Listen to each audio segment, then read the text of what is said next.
নমস্কার সবাইকে আমার চ্যানেলে তোমাদের অনেক অনেক স্বাগত। প্রথমেই জানাচ্ছি সরি, আমি অনেকটাই লেট করে ফেলেছি ব্লগ দেওয়ার জন্য। অ্যাকচুয়ালি আমার চলছিল পরীক্ষা শেষ হওয়ার পর আমি একটু ব্যস্ত ছিলাম, যার জন্য আমি ব্লগ এডিট করতে পারিনি। উল্টো রথ চলে এলো, এখন আমি সবে রথের ভিডিও আপলোড করছি। আচ্ছা যাই হোক, তোমাদের রথটা কেমন কাটলো অবশ্যই আমাকে কমেন্ট করে জানিও। আর জানো, আমার তো জুতোই হারিয়ে গিয়েছিল, মানে প্রচুর ভিড় হয়েছিল।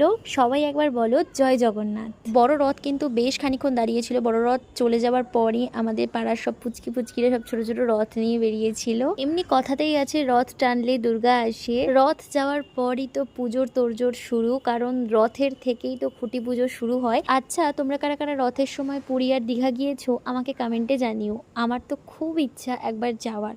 এবছর তো আমার রথের মেলায় যাওয়া হয়নি, কারণ রথের পরের দিন আমার পরীক্ষা শেষ হয়েছে। তো যাই হোক, তোমাদের ভিডিওটা কেমন লাগলো অবশ্যই কমেন্ট করে জানিও। ভিডিওটা ভালো লাগলে একটু লাইক শেয়ার এন্ড সাবস্ক্রাইব। আর খুব শীঘ্রই দেখা হবে নতুন ব্লগে।